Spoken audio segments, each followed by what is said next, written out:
Welcome to the Wildcast podcast, coming to you from Wildcast Studios with your hosts Adam Lund and Jeremy Boucher. Welcome into Wildcast Studios on Rogers TV for another episode of the Wildcast podcast, the platinum award-winning and longest-running QMJHL podcast, your unofficial voice of the 2025 Gilles Cordero Trophy champion Moncton Wildcats, and we are presented by Discount Flooring Service, a division of Fabulous Flooring, home to the largest variety of high-end current discontinued lines in hardwood, ceramic vinyl, laminate flooring, and luxury modelable tiles, including blinds available for immediate purchase. Find them at 320 Collishaw Street in Moncton, or call them at 506-859-9909. As always, fan listeners, I am your host without coffee, Adam Lund, and I am joined by your favorite co-hoster, Mr. YQM, Mr. Starbucks, Mr. Gold DoorDash driver, and your bio's getting long, man. And Elliot Friedman's favorite, Mr. Jeremy Boucher. How is your weekend? The weekend was probably the same as yours. You know, we seem to have been at the same places at the exact same time. Yep. Believe it or not, Friday night we went to the alumni / celebrity hockey game, and then Saturday night we were at the Avenir again, and Sunday afternoon we were at the Avenir again, and so the weekend. Monday night you're at my house. Monday night, yeah. So 4 nights in a row. You must be getting sick of me at this point. Absolutely never. I do want to make a mention. This is not it's not in my bio, but this is what's called an Owala. So Owala apparently is the new water canister thing. Hashtag not a sponsor For kids. Oh. So Stanleys are apparently way gone. Like they're not cool anymore. There's a Owala. Bro, it looks just like a Stanley. I know. Owala. Owala. So apparently these are the new big things. So if you don't have an Owala at school, you're not cool. I learned that. I learned that just recently. So of course, you had to go get one. There had to be Owala purchases off Amazon. Yeah. To ensure that my oldest was in the hip zone. So she got one and you got one? She's got like 3 of them. She's got one of these. Why do you need 3? And she's got one of these, and she's got some colorful one. Avery, why do you need 3? I don't know. And it's Owalas. Those are the new things. No more Stanley. Stanley cups are not in anymore. Remember when we drank water from a hose, kids? Like, remember when we were that age? Or water fountain? Do they even have water fountains in school? You can drink out of? But they're refillable. You put your cup under. Yeah. You don't actually go down and. Well, yeah, I think you can. Oh. But I mean, we drank water from a hose. Yeah. We drank water from the actual, like the little tap. We didn't even need a hose. No. Turn the knob and just mouth. Exactly. Like. What a start to the show. Oh, what a start to the show. What's it like being Elliot Friedman's favorite? Quite an honor. Yeah. You know what? What an interview, though. I was. I added that to my my media pass. It says no. Anyways, it's. I didn't expect that. It was just. Hey, but I got to run with it. Yeah. Oh, 100%. You know, I got to go with it. Added it to my my ex bio and yeah. So pretty happy with that one. I'll didn't expect it, but I'm. That's what you do when you know. Told the men out there, and the ladies too. It doesn't matter if it's a man or a woman. You always compliment their age. 100%. Yeah, that's going to get you in the good, good aspects of life. Is you always compliment the people on their age. Doesn't matter if it's a man or a woman. Doesn't matter if you're a man or a woman. Age is just a number, but to some people, very, very touchy subject. It's like my go-to at work when an older gentleman, older than me, is walking in. Mm-hmm. How's it going there, young feller? Yeah, it doesn't matter. That was when I was doing the door-to-door thing. Yeah. It was always again, I know French, not comfortable with French, but if I was dealing with somebody in French, my first, if it was an older couple, I would say, "Comment ça va, les jeunes?" Which means, how are you, young people? Nice. They love it. Big smiles on their faces. The seniors loved me. So always compliment people on their age. Not their weight. No, absolutely not. Stay away from These relationship trips brought to you by your friends. Yeah, that and unless they're holding a baby, do not ask about a baby. Is your stick tap of the week have anything to do with what we talked about on Thursday or Saturday? It does have to do with the weekend. Okay. Not the musician. Okay.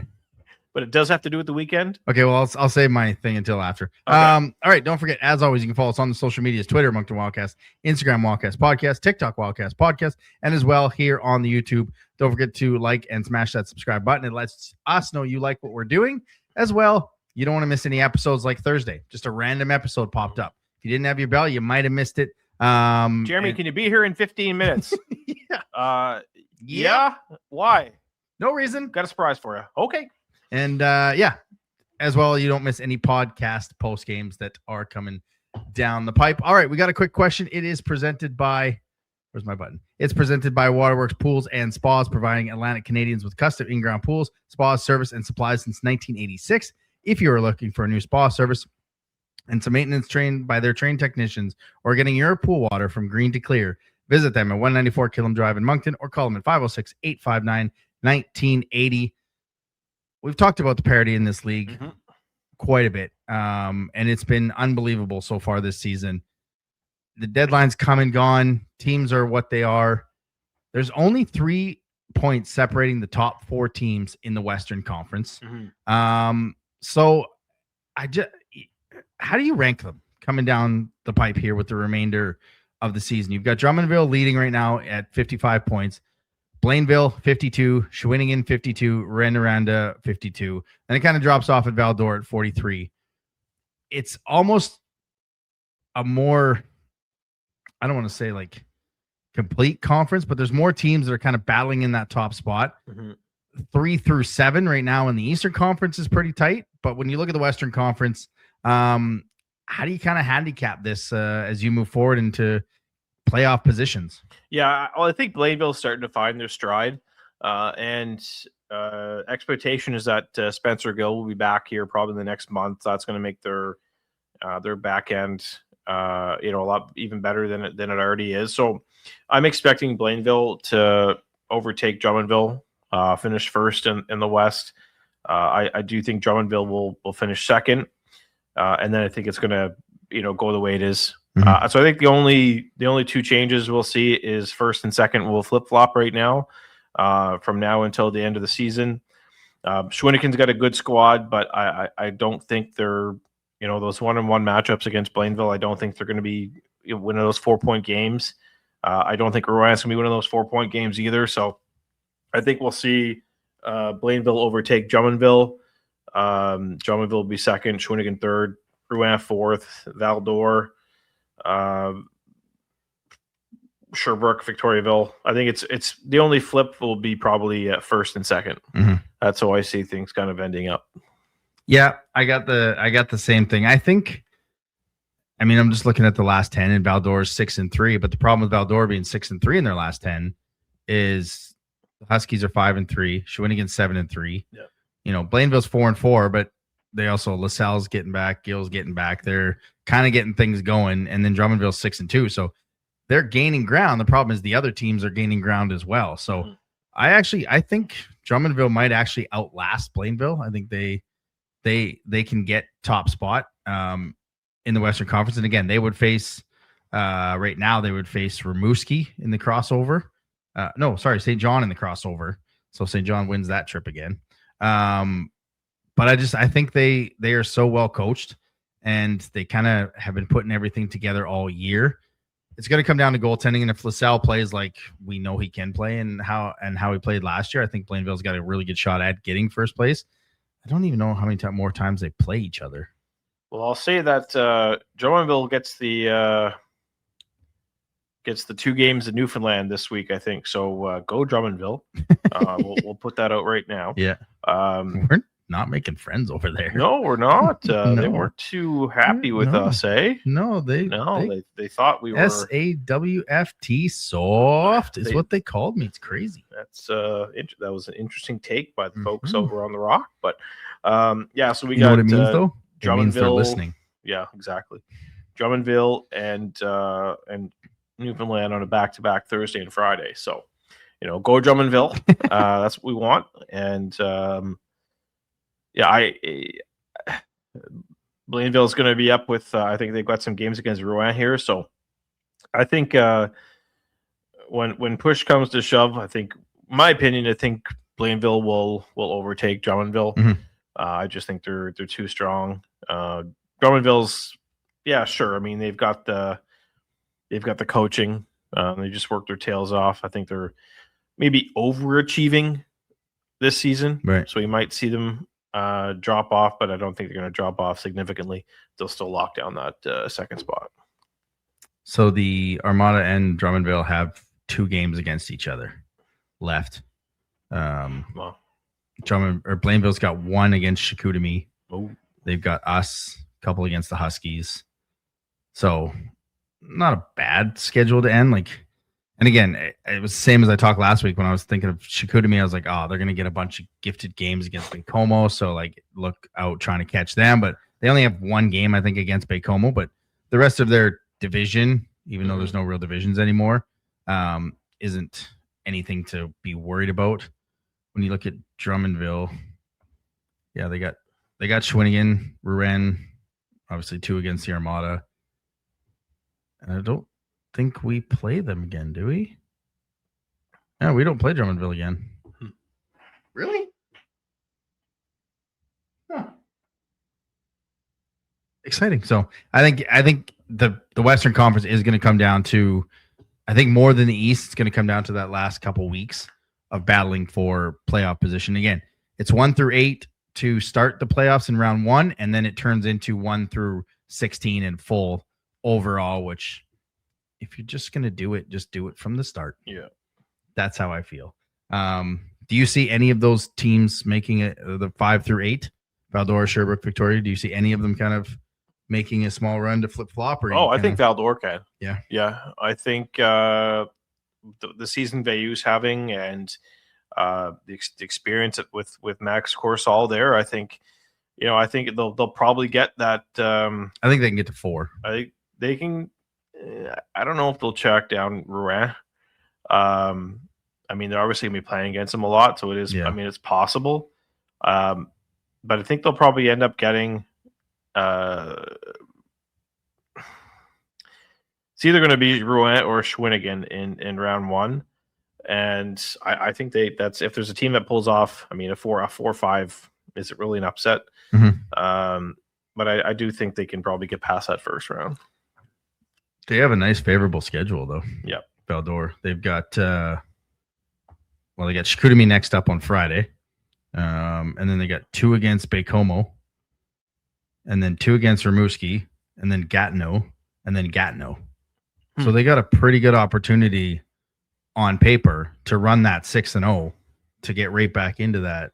I mean, and then they got 2 against Blainville, which is those big 4-point games. Yeah. And then, they played a lot of 2 too. So they've got a favorable schedule kind of right now. It gets a little tougher as it goes on, but they end with Gatineau and then the Armada. So there's very much a chance that they could run in, but it's going to be a fun final month. I mean, last year you had just Rimouski and Moncton running away with everything. The other conferences didn't matter. There weren't really that many matchups this year. I mean, there's matchups all through 1 through 4 there, 3 through 8 in our division. And again, we'll probably get into ours later on as we get more clarity, but it just seems like as much as people are worried about the NCAA ruling and this and that and how many Americans, and there hasn't been a more parity type style in the last few years that I can remember. There's usually 2 teams that just run away with everything, and the one's in one conference, one's in the other, and it doesn't matter. And here you've got a ton of races coming down in the last month and a half of the season. Yeah, it's great hockey. And I think that's, we saw Gatineau go toe-to-toe with Ottawa in the interleague, and I think we expected Ottawa to walk all over them, and Gatineau kept it pretty close both games. So it's and we saw Sudbury, who thinks last in one of the worst teams in the OHL, beat Rouen. Right, so it's interesting year, and there's gonna be lots of fights coming down to the wire. That's what you want. Yep. Oh yeah, that's like if you can get us to watch other games from other teams because there's a playoff race involved, that's good hockey. And it's got to suck for the teams, those teams at interleague. Like I like the interleague play idea when because they're obviously close enough. But if you miss the game, you miss a playoff spot, or you miss home ice advantage by 2 points because you lost to an OHL team, that's tough. Like if Gatineau loses both games and they miss by, 2 points, one of those Ottawa losses. That's your same with Rennes. Like it's tough that they count as points, but it's the same thing that's happening in the OHL too. So it's fair either way. All right, let's get into some news and notes. News and notes from around the Q. And news and notes from around the Q is presented by Speedy Auto Service in Moncton on Mountain Road. Whether it's routine maintenance or major repairs, the team at Speedy keeps you safe and back on the road fast. With winter tire season here, is now the perfect time to book your tire swap and get a great new deal on new tires. Locally owned, trusted by Moncton drivers. Can confirm. And proud to deliver honest service every time. Visit Speedy Moncton at 905 Mountain Road or call them at 506-857-2282. And now on Instagram. Where great people provide great service. Yes. Go to Instagram, look up Speedy Auto Service Moncton, or go to our stories. I'll have it on there. As well, they are potentially going to be having a contest to win some tickets to that highly anticipated Blainville Moncton game in March. Oh, baby. So look at that. Get on that Instagram for Speedy. Find out what kind of deal and discount and stuff they're going to have, and stay tuned for it. All right. The NHL CSR list came out. Moncton had 4 Wildcats ranked. Were you shocked by any of them? No, not at all. I mean, we're seeing Tommy Blyle have an absolutely phenomenal season. Yeah. Same for Nico Tornis. Same for Chudzinski. Same for Jacoby Weiner. Like these guys are ironically all Americans that decided to come to Moncton this season to better their development as players, and it's paying off. Tommy Blyle could potentially win League Rookie of the Year. Yep. He could possibly win Rookie Defenseman of the. I think he'll win Rookie Defenseman of the Year. I think so. That's an award. That's an award, right? Rookie Defenseman of the Year. Very well could win League Rookie of the Year. Chudzinski, I mean, he's taking his game to another level recently. He's scoring. He's playing physical. Had a huge hit Saturday. Had a huge hit Sunday. Those were good, clean hits. Well, oh man, Saturday apparently not, but we're gonna get into that in just a minute. Well, I know we're not the hit, like the article that. Yeah. Nico Tornis, I mean, he's just ripping it right now. Yeah. I saw someone compare him to Patrick Laine, and I'm seeing that comparison as as every game. And Jacoby, he's got off to a rough start, but he's starting to kind of find his game here in the queue, and hopefully we can get him some starts down the stretch here, including potentially Thursday night, which should be a start for him. So that's what you want to see. There's probably some others. There's other guys that are maybe waiting on the wins to see, is Moncton the best place for me? Like Noah Servillas, who was really impressive at training camp, but he was young. Is Moncton the best spot for him? Casey Mutrin. Case next year potentially. No, that's right. He's watching his brother play, seeing the development there. There's a chance, and like this helps the player development. In Blyle's 35th, Tornis 81, Chudzinski 90, and Weiner was ranked 37th in goaltenders. Tommy Blyle, the seasons he's having, he wins those awards you're talking about. He could move up maybe ahead of Charlie Morrison and get into that first round ranking. Right now he's got a second round ranking. That's great for the players. And, obviously, as Taylor said, we're here to develop players into NHL players or, CIS players or whatever. The development is what we want. But you're also looking at what you're getting coming next year and the year after if there's a potential to host a Memorial Cup. You're looking at guys that are going, I don't know if I want to go to the Q or the O or the WHL or whatever. Well, Nico Tornis was a 10th round pick. He was already overlooked in one draft. And now he's got 30 goals right now. Yeah. And he's ranked 81st. So it's if your guys thinking about it or on the fence. I mean, Gavin Cornforth, he would have been stuck playing fourth line in and out of the lineup at BC if there's no rule change. But he looks at the development, looks at the season we're having. I mean, you have to win to have this to be. Generally, you have to win to be on the CSR list. Like that helps your rankings. Mhm. Doesn't always mean that, but winning does help. So he wants to be here because he wants to get better and stuff. So it's all around for everyone. And I know there's a lot of complaining about the amount of Americans that are on Moncton or in this league or in the CHL or whatever. But you have to remember, it's for the kids' development. If they're going to get a better development in the CHL, playing 15 minutes a night on the third line, as opposed to playing 6 in the NCAA, what good does that do them? Mhm. It's all about development. And so this is only good for everyone involved, the players, the team, and the QMJHL. Exactly. People are some fans are mad, some teams are mad about Moncton being a destination. Well, Yeah. you know what? Moncton's offering something that every other team can offer: a place to play, a place to develop. Yep. I think we're fortunate to have, one of the more recognizable coaches, in all of Canada. So that definitely helps. When you have a coach behind the bench that's won 9 national championships, it kind of helps. Yeah. When you have a general manager who has represented, NHL players and has deep connections within the hockey, the hockey community, it helps. Yeah. Right. But The rink helps. The rink helps. Now, the if we had the facilities same, help. if everything was the same we're at the Coliseum, Yeah. I think we probably still get some of these players because you would have upgraded the Coliseum. But let's be honest, the arena does help. No, 100%. Right. It did. The weight room helps. The cold plunge tub, Yeah. Everything that we have helps. The bus helps. I mean, my goodness, I couldn't believe the video. Like, touch of a button, and you got, you can pick the colors of the underneath when you're driving on the highway. PS5's in it. Yeah, it's when you have an owner on the first day of training camp, and the first thing he says to players is, "What do you guys need to win?" Mhm. Simple as that. Yeah. When you have an owner that's invested, that treats the players like it's his own children, it's if you have more teams that have that sort of, I'm not going to call it luxury, but openness from an ownership standpoint, everybody from top to bottom. Yeah. More teams are going to have this. Yeah. It's you don't.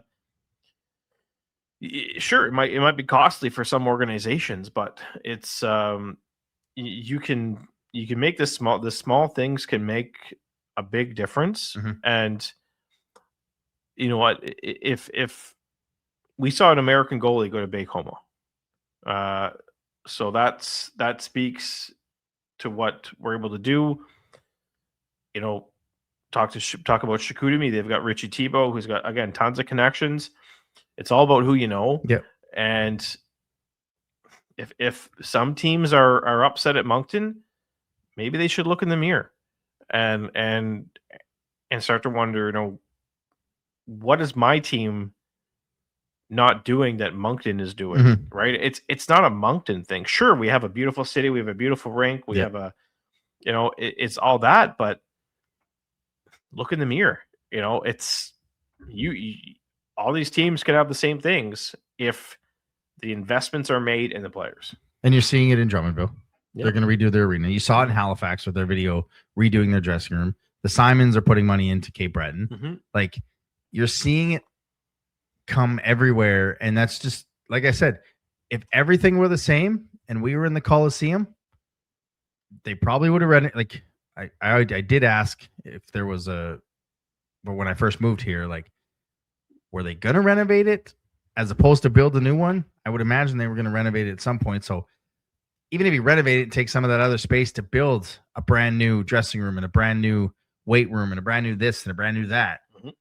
if everything's the same, you have the buy-in from the ownership. You have the buy-in from the general manager and the coach, the athletic therapy, the equipment guy, the bus driver, the bus. Everyone is bought into getting the best for the player development, and that's where it matters. And look, Quebec's got the same advantages we do. They play in an NHL arena. Yep. Halifax, they play in one of the best markets for fans, and they got a brand new dressing room. Like, people are starting to buy in, so that's what matters with it. So I don't think it's going to be going away. I just hope other teams maybe stop the jealousy and kind of bring their best to the forefront, and you're competing with Moncton. I would love for Moncton to lose out on a player because he's going to Gatineau or he's going to Quebec. Mm-hmm. Gatineau's another arena, right? You're right by Ottawa, but English and French, right? Like, and then maybe that's some of the issues.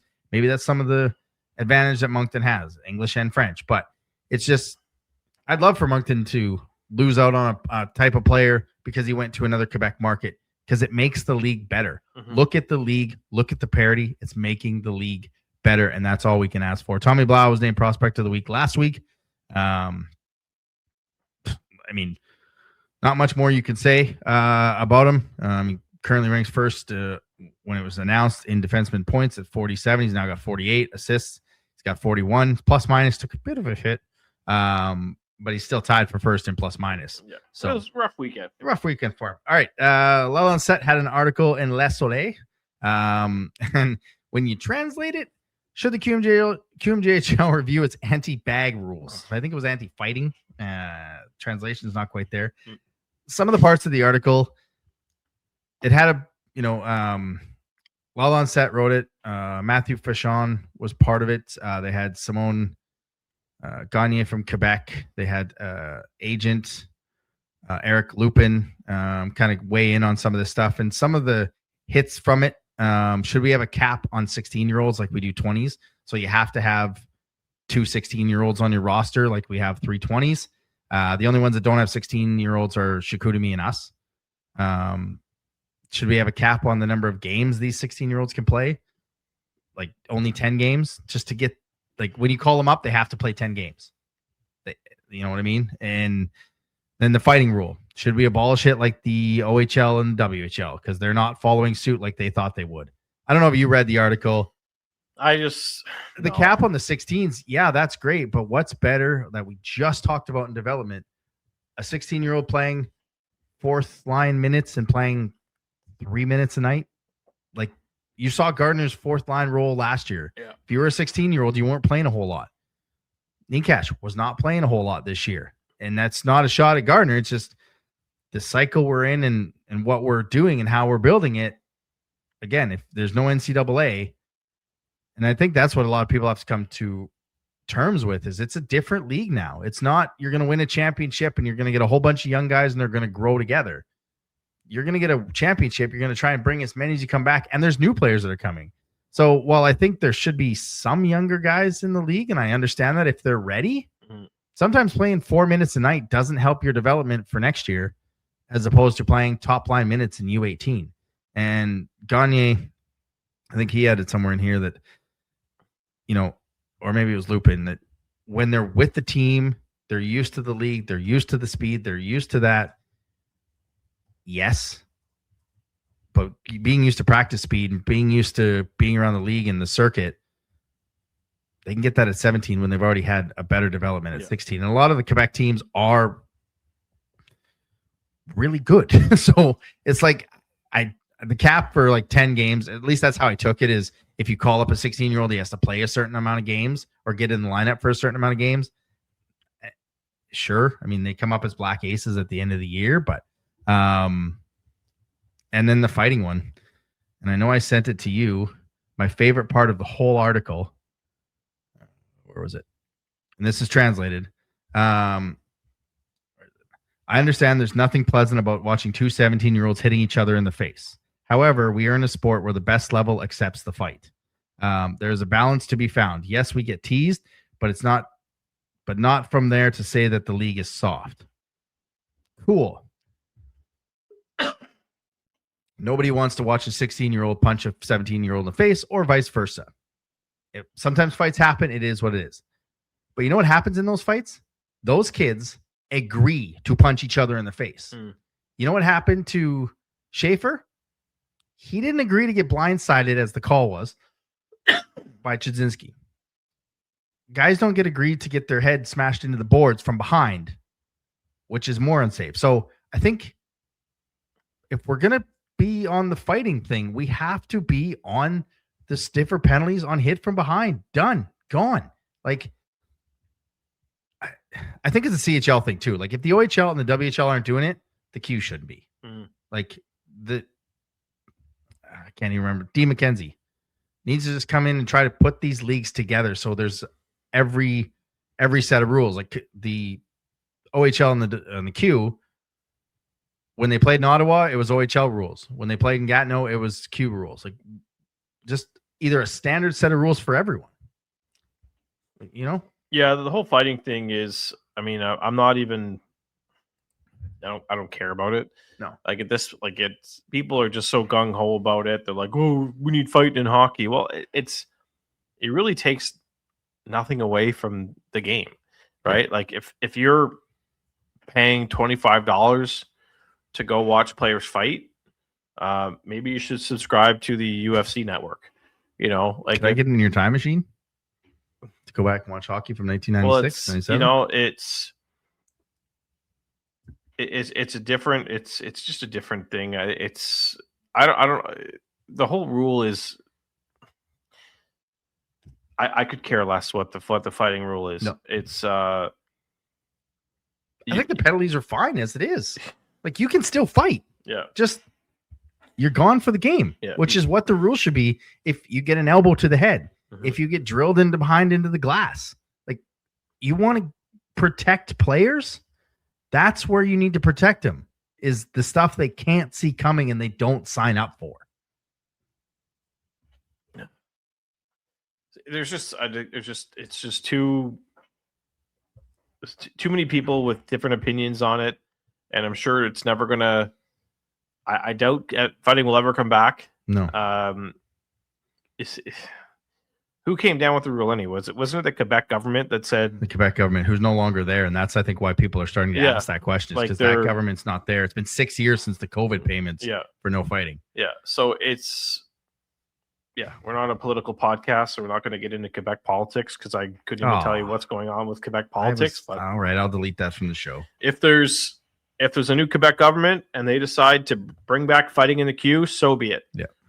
If they say no, so be it. You know, I could care less about fighting. I don't go to the games to watch the fights. No. I never did. I never will.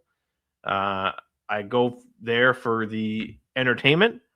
If there's a fight, great. If there's not, great. We have a good team on the ice. Yeah. And that's all that matters. And that's the thing. And I'm not here for, when I say if fighting comes back, great. I'm not looking for it's 6-1 and we have 15 fights on the ice.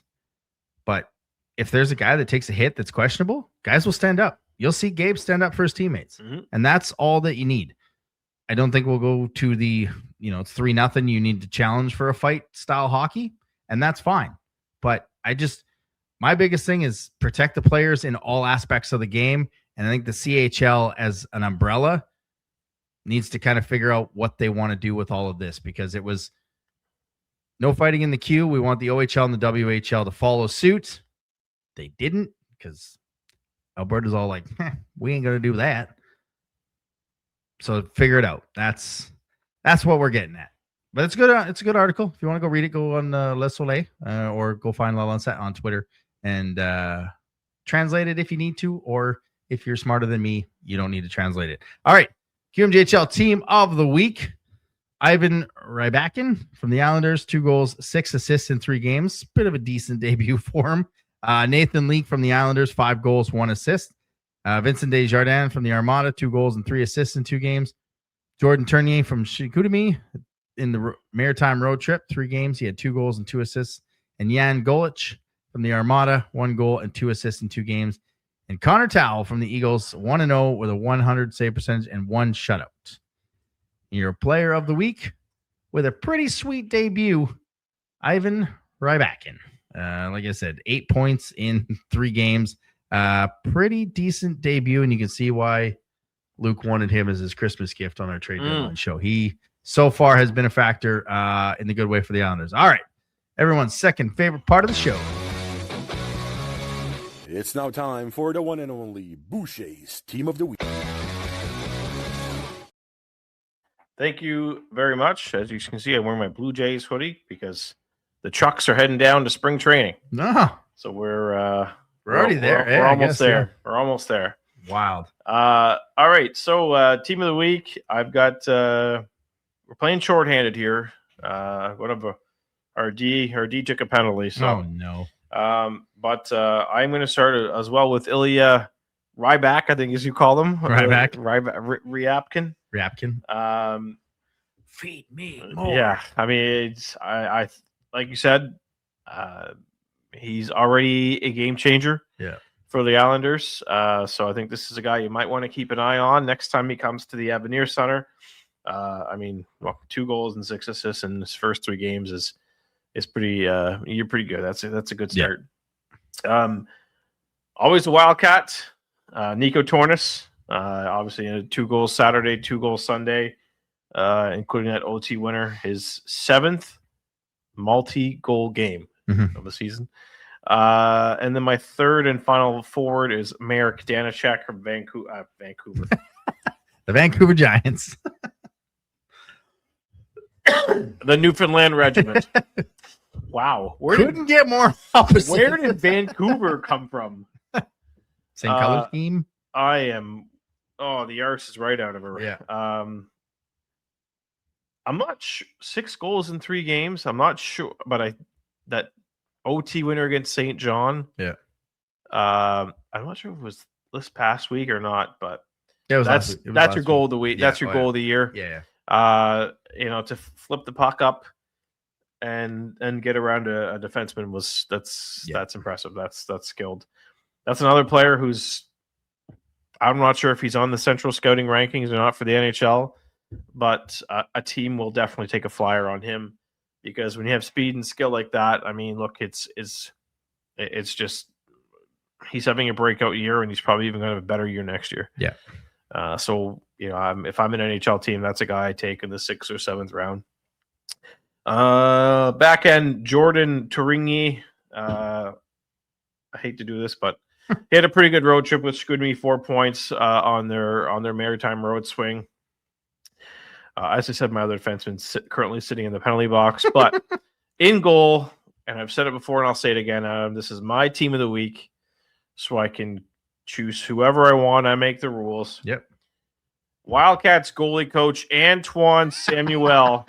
What a performance in the alumni celebrity Hockey Night in Canada game Friday night at the Avenir Center. He still got it. Made some 5 bell saves. I can only imagine, I will say, the chirps that Tess was given to him, Saturday at the rink. Tess just ripped one right past him. So, but other than that, shot. Yeah, it was still a pro shot. Sammy still got it, and he was he put on quite a show. I'll give him that. So. Antoine Samuel is my goalie of the week on the Boucher team of the week. Weekly Rewind. All right, and that brings us to the Weekly Rewind presented by Alphas Appliance Solutions. Right now, they got the KitchenAid Red Hot Savings Event. There's $600 when you purchase 3, $800 when you purchase 4, or $1,200 when you purchase 5 or more KitchenAid major kitchen appliances. Qualifying purchases made now till February 25th. For those and any other deals, call them at 506-858-5111 or visit them 25 Halifax Street or go online, alphaappliancesolutions.ca. The Wildcats go 1-1 on the weekend, bringing the record to 29-8-2-1 for 59 points on the season. Right now, second place in the Eastern Conference and in the QMJHL, which again, if the season ended today still, we would take on the Halifax Mooseheads in the first round. Saturday, the highly anticipated game with Scudemy, and it started out as a thud. We looked at each other at 5-1 and went, I don't know if interviews are going to happen. And I think it was a combination of the Wildcats didn't play their best probably played their worst 40 minutes of the season, and the Sags played really good. Wildcats didn't give up. They ended up getting all the way back to 5-4 before allowing 2 empty net goals on the only 2 shots in the third period, which is pretty phenomenal. But the hill was too much to climb. Like it was a combination of everything bad. we talked to Coach Tam after, and he said sometimes a team plays 3-3. They could be tired. We had a week off of practice. It honestly looked like they did have the full week off of practice. Not saying they didn't practice in the week, but the timing wasn't there this weekend. It just felt like every pass was a little off. The puck support was just a little bit too wide, so Chicoutimi was able to step in front. And, Moncton is a fast team, but sometimes they get away from playing fast. And Chicoutimi was just like Ren, all over them, took away their time and space, and Moncton kind of didn't adjust until the third period. Well, that's it. I mean, Chicoutimi came as advertised. Yeah. Did they ever? All the scouting that Rishi Tebow has done on the Wildcats since since after Christmas paid off. Yeah, it was him and his little notepad was all it took. I mean, it was an impressive performance from Chicoutimi, and Coach Tam said it. The players will say it. It wasn't their best game. And I think we can probably agree it wasn't their best game. It's remind us of that one against Rimouski last year. It was highly anticipated, 2 top teams in the league, and the Wildcats laid an egg. Boots to us. They laid an egg.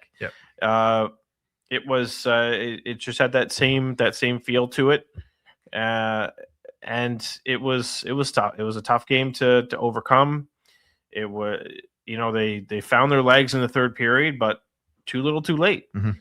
When you're playing against a team like Chicoutimi, you got to be ready to go. And mark my words, they'll be ready to go on Saturday. So it's they put this one behind them, and had to refocus quickly for a game on Sunday. But Chicoutimi is. I think if Moncton plays a full 60 minutes, they win the game. Mm-hmm. If they won the third period, they can win a first period, and they can win a second period against this team. So it's just a matter of and we've seen it. Sometimes they're just not ready on time, which is wild. Yeah, there's too many games they're not quite ready on time, and they get away with it playing teams lower in the standings. But I mean, they outshot them 17-6 in the second period. They outshot them 12-2 in the third period. The only 2 that went in. I mean, it's technically a 5-4 game. Mm-hmm. They scored 2 empty netters. Did you at any point think we were going to see Jacoby this weekend? No, in this one when it got to 5-1, because when it got to 5-1, I kind of looked at the bench like maybe it might be get ready to go in the third period. I think Chudzinski's goal kind of gave them hope, gave them a little bit of energy. Mm-hmm. But I thought when it was 5-1, I thought this might be one where it's just you don't want to give, again, nothing with Rudy. The team in front of him wasn't there. So it's not your night. You give the guy the start off because A, you're going to play them in a week. B, you're probably going to see them in the playoffs. So I wondered if we might see Jacoby. It honestly, it never crossed my mind because it was a Rudy game. Like it was the dog must have walked. The dog walked left. It was. Yeah. I will say I was surprised that Rudy started on Sunday. Yeah.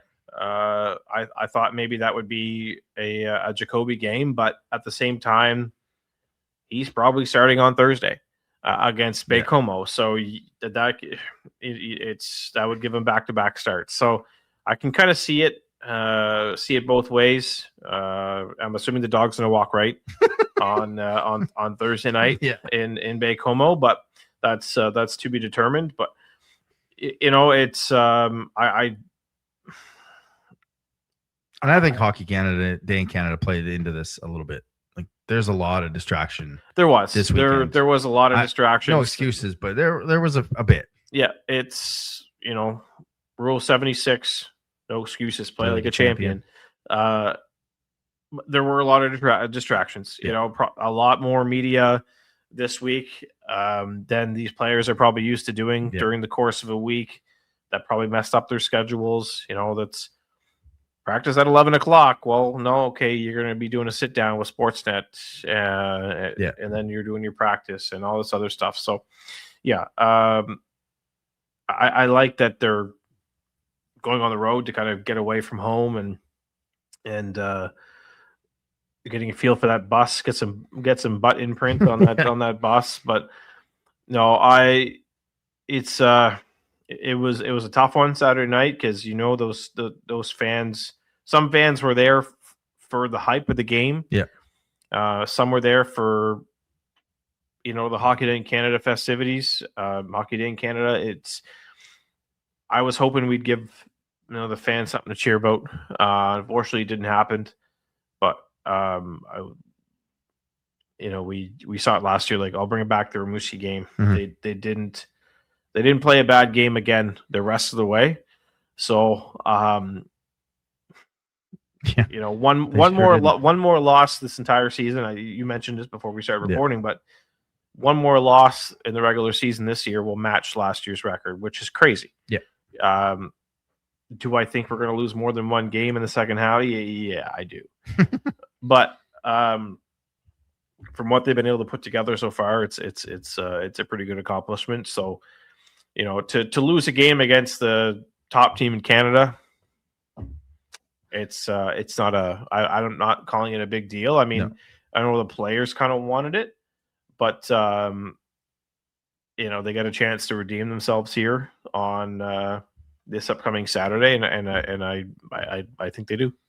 Yeah, I know. I made a comment like Chicoutimi number 1 when Medicine Hat. It was more Medicine Hat shouldn't be ranked 7th, winning 20 in a row or 20 now at 19 at a time. Yeah, no, Chicoutimi, you're in that number 1 ranking. That's a pretty good hockey team over there. Sunday, I think it was a bit of an emotional letdown from the high of that game against Chicoutimi to this one. They got down again 2-1, able to fight all the way back. They continued the streak, which they haven't lost 2 in a row in regulation since March of 2024. They got that 3-2 victory, and just the relief on the players when they got that W. Like, you could just see how excited they were to. Yeah.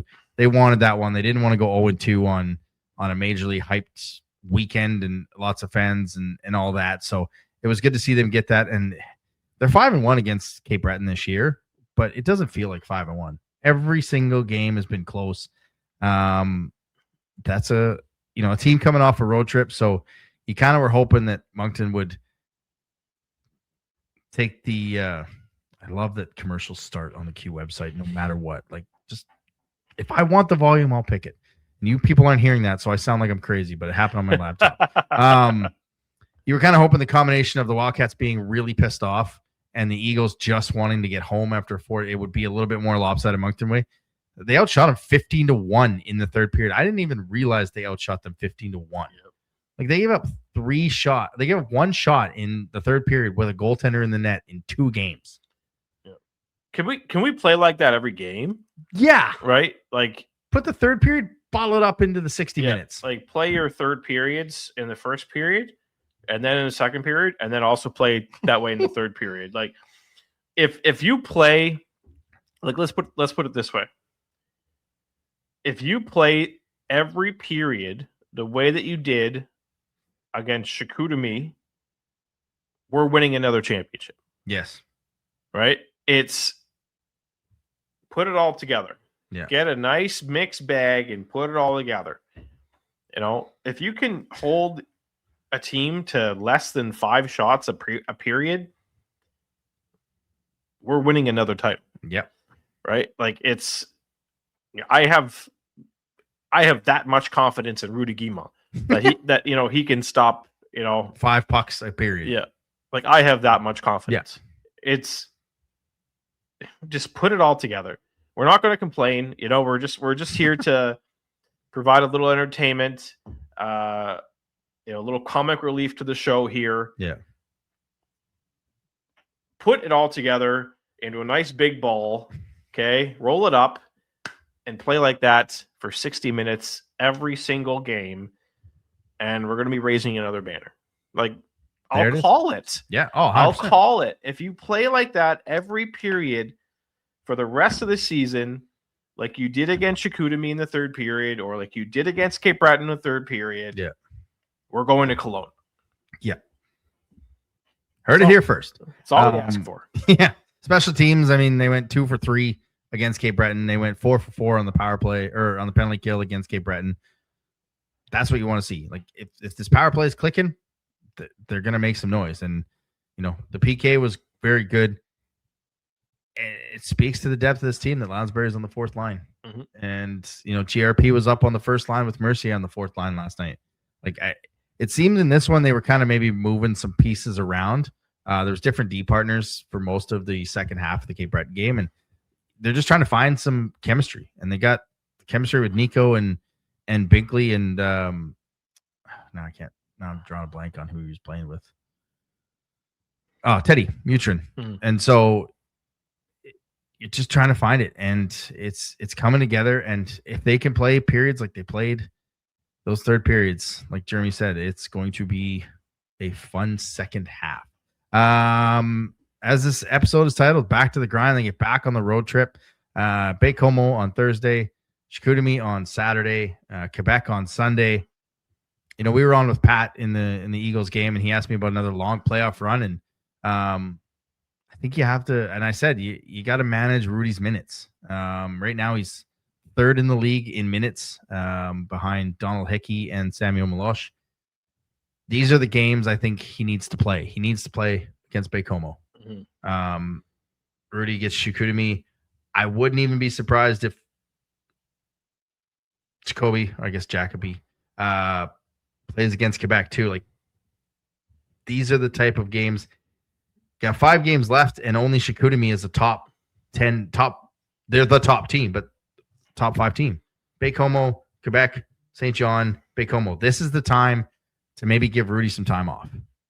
And, Jacoby both against Baie-Comeau.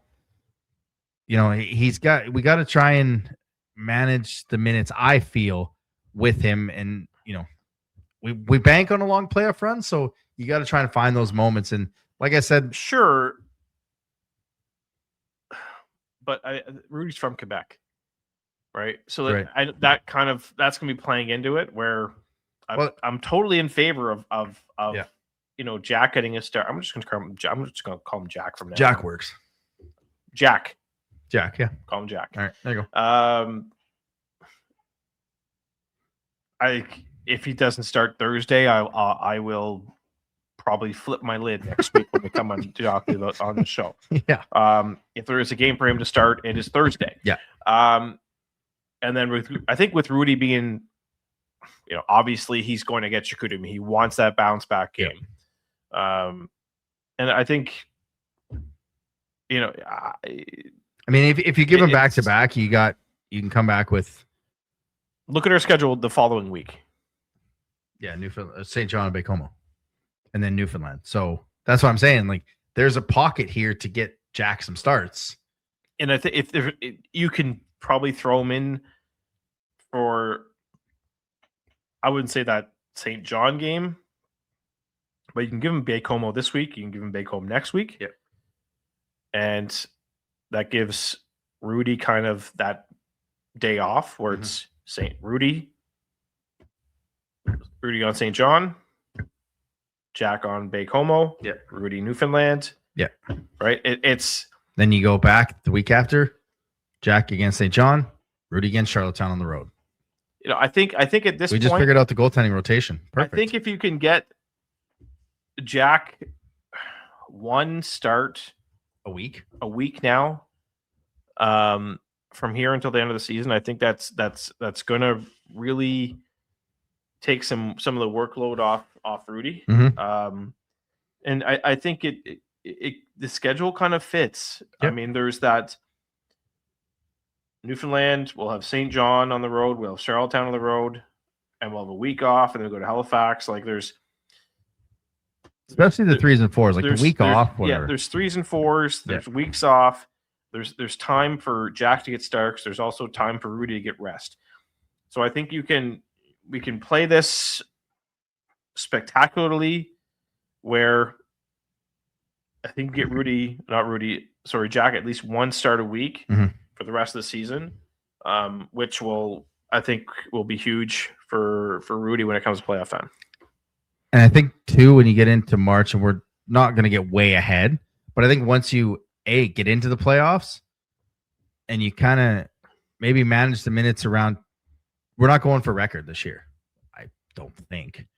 So we're not going for a franchise record. So maybe that plays into some of it. Maybe some of the games against Charlottetown at the end of the month or in the end of March, and you got 2 against Charlottetown here and 2. You can play Jack in these other games because you don't have to worry about making the playoffs or seeding depending on how the points are. And I think that's just the big worry is, I mean, Rudy didn't play. He only played 16 games last year, so he does have a lot in the tank. And we're not saying he doesn't deserve to play all the games, but how many times did we come on here many, many years ago and say you can't play Leclerc this many games, you can't play Steinman this many games, you can't play Rodrigue this many games? Like, it just feels like we're setting up for back-to-back long playoff runs. So managing his minutes down the stretch is something that you kind of need to a little bit be concerned about. Especially Jack just shut out Gatineau his last game. Yep. So his confidence is at an all-time high. I think like when was the last road trip we went on? The last big one. The last big one? Yeah. Oh, Victo, Shawinigan, Drummondville. Yeah. He played that first game against Victo. Yeah. So let him play that first one against Baie-Comeau. I mean, we may not do a show next week if he doesn't play against Baie-Comeau. We'll be that angry. That's right. I don't think so. We actually probably will do one because we like talking to you people. You know what I mean? But it feels like you got to maybe manage the minutes a little bit more this year than you did. You don't have that luxury of a goaltender that's undefeated as your backup. Not saying Jack's not a good goaltender, but you don't have that undefeated backup goaltender like we had last year. So you got to really be careful on that. And hey, we also got Robinson in Summerside, right? Yeah. So you got to kind of maybe find out. And we got the bacon. We got the bacon. So you also kind of want to maybe get him a start up here, maybe. But you got to see what Jack has. For sure. You very much have to see what Jack has. Yeah. And I think the key with this, we talk about parity in this league. Mm-hmm. The only thing I ask is just don't go to Baie-Comeau looking ahead to Saturday. And that's the tough part. Just eye on the prize, get that, go to Baie-Comeau, focus on Baie-Comeau. Don't even look ahead to Saturday. Yep. It's and I know that's going to be in the back of their minds. And that's why they brought in a what's his job title here? He did you notice that? They hired like a mentalist. No. I got to find his name here, but he was actually the mental preparation. I don't know what it's called for Team Canada at the World Juniors as well. Lucas Medill. Mm-hmm. Where is his name here? Lucas Medill, mental preparation coach. Oh. So Lucas Medill, if you're listening, make sure these players are mentally prepared for Thursday. Yeah. And not looking ahead to Saturday. Yeah. That's all we ask for. And that's it. That's my outlook on the road trip. Yep. Nailed it. All right. Everyone's favorite part of the show. Eric Murray, Realtor. Buy a house from him. Stick Tap of the Week. As mentioned, presented by Eric Murray Realty. Yes. We have I guess an honorable mention and then also a stick tap. Did you want to you kind of hinted you might want to throw something in? Just roll and I'll see what it is. So the stick tap, the honorable mention is everyone that was in town for Hockey Day in Canada. It was an absolutely fantastic event. From what I heard, the draft was Ken Reed was on fire with his jokes at the draft on the Wednesday night. The 32 Thoughts podcast was put together. One of the listeners brought a screenshot of Elliot's retweet of something about I can't remember what it was that he retweeted, but it had nothing to do with hockey. Kid spaghetti? It might have been the kid spaghetti falling thing. Over? Yeah. So a kid printed that off and had Elliot sign it at the pub. That was awesome. The alumni celebrity game. Look, we went there, Adam, and I was expecting maybe 2,000 people. Yeah.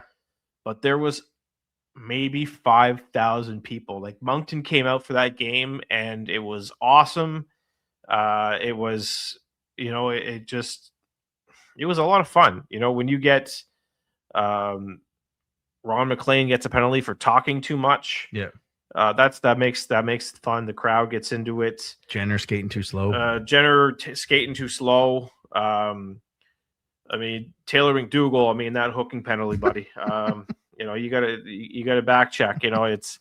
You can't be hooking guys. That was a bad penalty to take, and it was just an amazing weekend all around. Yeah.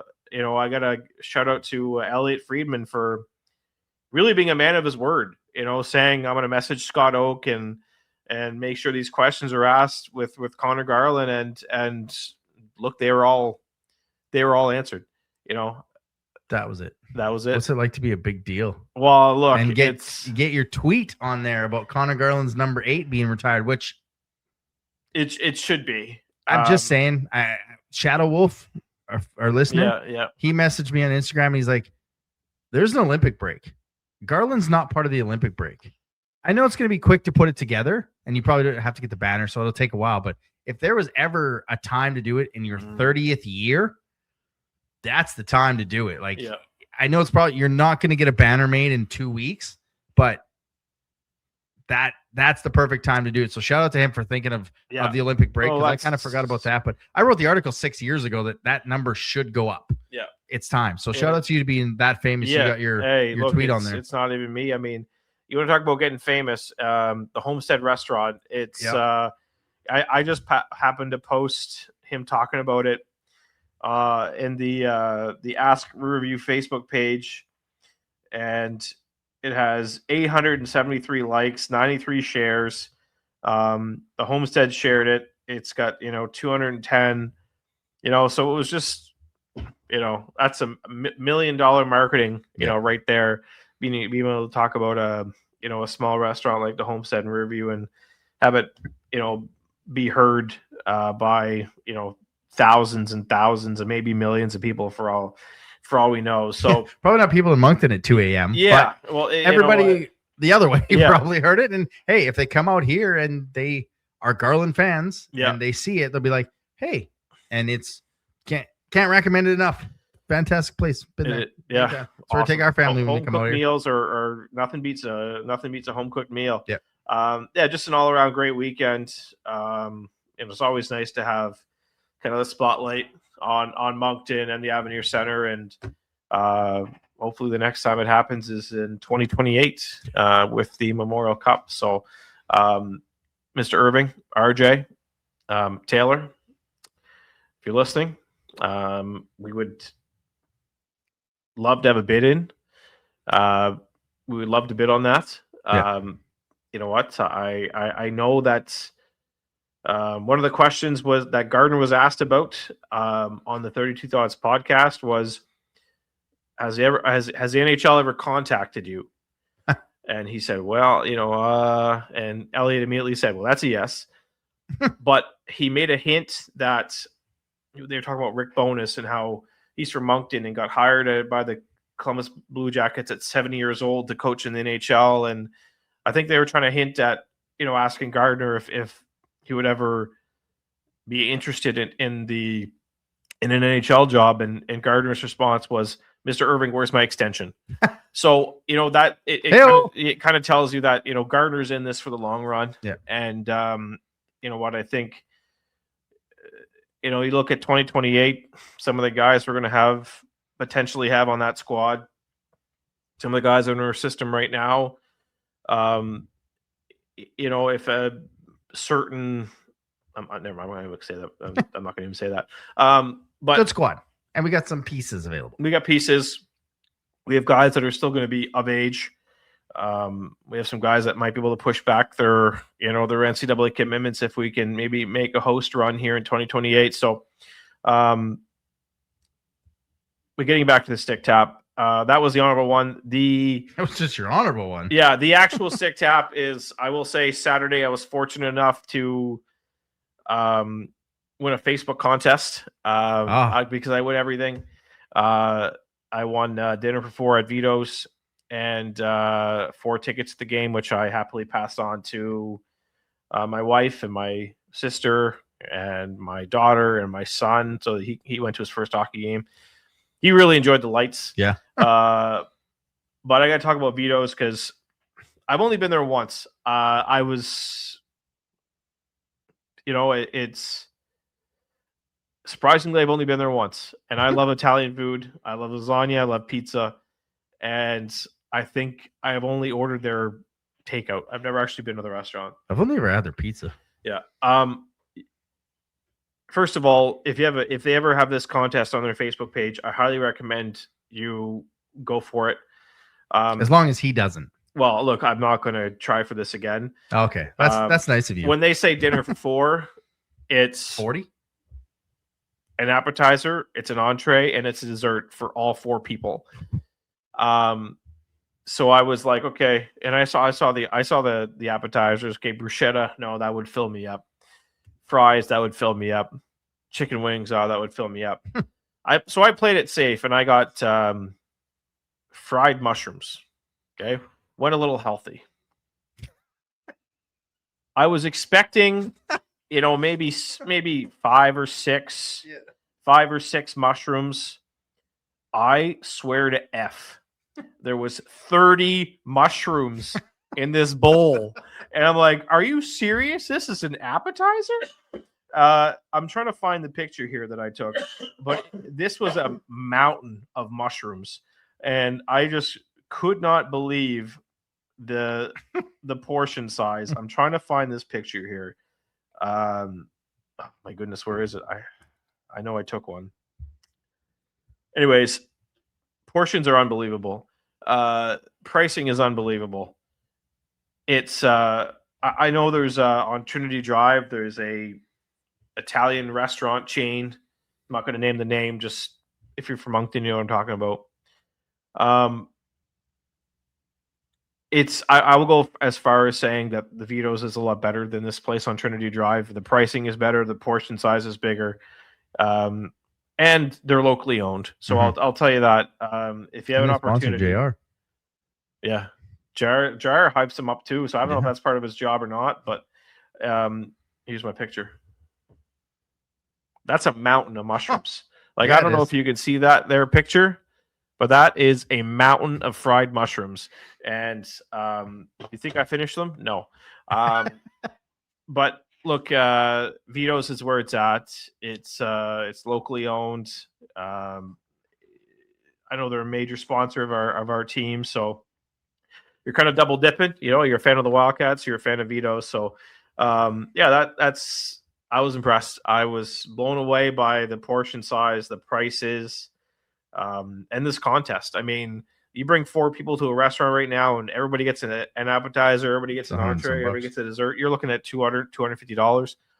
Now, depending on what you get. Wait, it was an entree, an appetizer, an entree, and per person? Per person. Oh, I thought it was for like the table. No. So 4 appetizers, 4 entrees, and 4 desserts. Oh. And obviously non-alcoholic drinks. $200. Yeah, it's easily $200. So if you're scrolling through Facebook and you follow Vito's on Mountain Road, you got to enter this contest. The meal itself is worth it, but then you also get tickets, and they'll take care of you. I mean, they sent me a message. They call us, so I called them.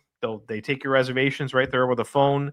They'll say your tickets will be waiting for you while you eat. So look, it's probably the best way to get a free meal and to catch this tremendous hockey team at no cost. It's probably the best contest out there. So go out and give it a shot. Keep it on Facebook, and maybe we'll share it so some of our listeners can take advantage as well. So there we go for my what seemed like a half an hour rant on the Stick Tap of the Week. Stick Tap of the Week, sponsored by Eric Murray Real Estate with the Remax Avante team.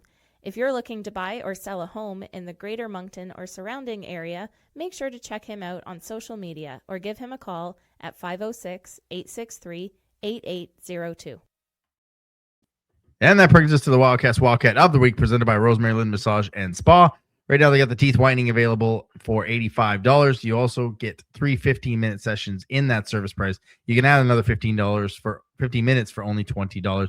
Don't forget, they've got the loyalty card. Buy 9 spa services, get 1 free. Call them at 506-830-1224 or stop in at 153 McLeese as they are now accepting new clients.